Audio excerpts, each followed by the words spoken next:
All right, welcome back to Perceptive Paint.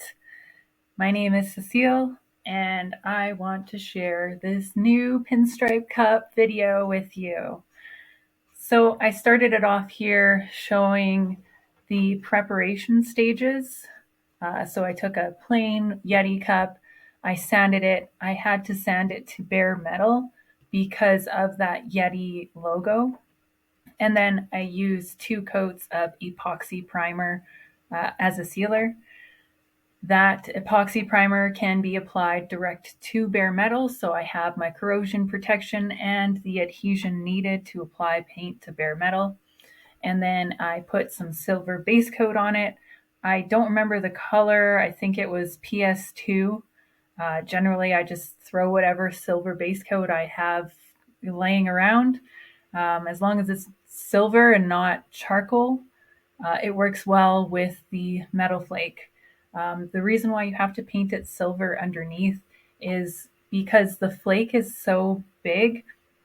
In order to coat the entire panel or the cup with it, you have to use a ton, and they kind of space each other apart. So even if you totally coat it, sometimes you can still see through the pieces of aluminum flake to the underlying substrate.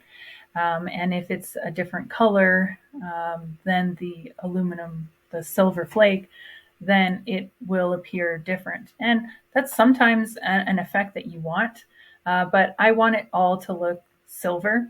So I always use a silver base coat underneath of the metal flake. In this one, I used Painthuffer 50/50, as you've seen at the very beginning of this video. And then I sanded it and masked it off. I'm actually using these Trulers stickers on the cup this time. I think I got it in a sample pack. I plan on purchasing some because I really liked how quick it was to kind of map out where I wanted each stripe to go. These cups are always a little bit different because they're tapered, so you do have to offset your lines a little bit for it to look like a straight line, or if you're doing lines beside each other, they're gonna go from like skinny to fat almost, just so that it looks even on this tapered cup. So I sanded it. I started to mask off my lowrider design. What I'm doing here is I'm trying to pay attention to what I want on top versus what I want on the bottom. And I'm going to use black and shading to sort of push things back around the object that I want brought forward. So again, I speeded up this video in warp speed because nobody wants to see the full process. That's a long, I think this one was about 2 hours from masking to finish painting. So I can't talk for 2 hours straight, and I don't have the rights to the music to play you a 2-hour song. So I shortened this one down about half the length of my last video. So hopefully it's not too fast for you as you see me crazy tape. But I think you're getting the idea. I am just adding a bunch of different lines. The tape that I'm using here is the orange stuff is FBS. I really like the FBS. And then the green is it's from Norton. It's their Fastline brand. I think I just had it. So if I am buying it, I probably stick with FBS or 3M. But then again, it comes down to if I'm in a rush or I only have one place to stop at, whatever they have there, I'll make it work.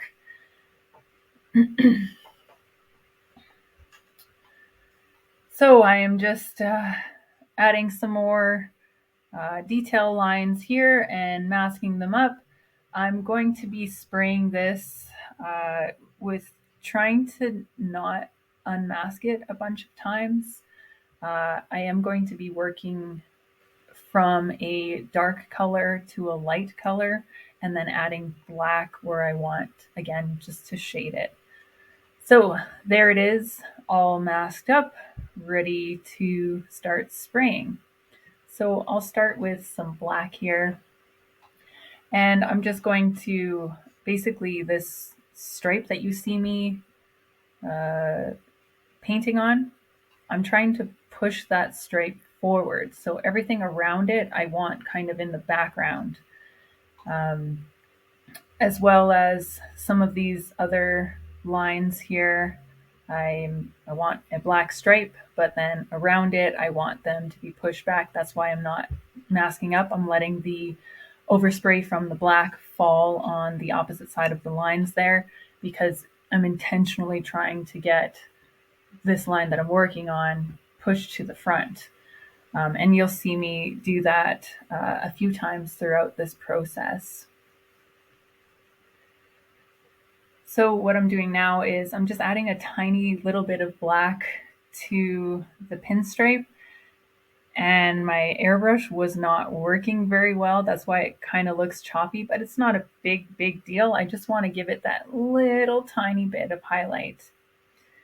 This green that I just put on is from Createx colors.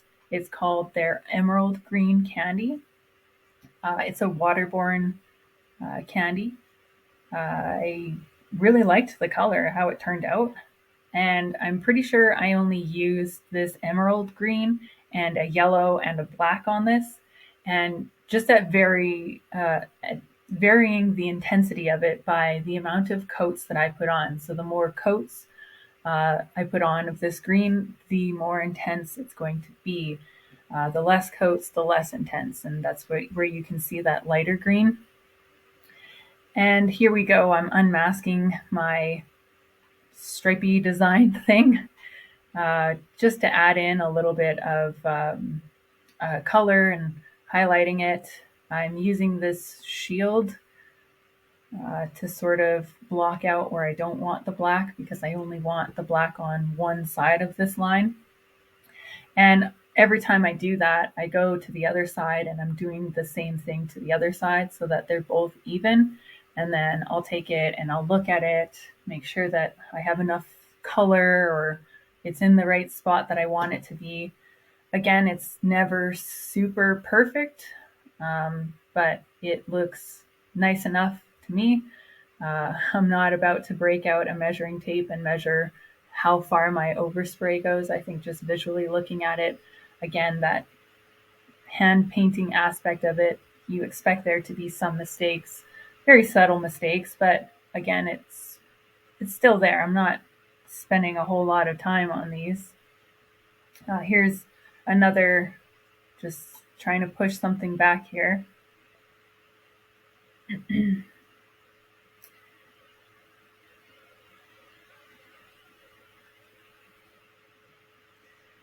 And then I'll add in my line there as I'm trying to push it behind some of those designs and in front of one, so it kind of looks like it's weaving in between the two.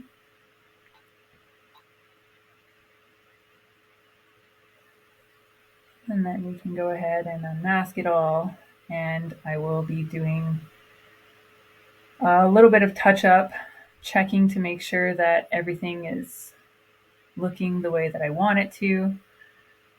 Once I'm happy, I will add the black to the top and to the bottom. I left the pinstripe masked up because I didn't want any of the black overspray to fall onto any of the pinstripe. I want that pinstripe design to be the very most forward on this cup. And then, of course, after it's all dried up, looking good, I will apply, I believe I put on 3 coats of clear coat on this one, and then I polished it. And there's the finished design.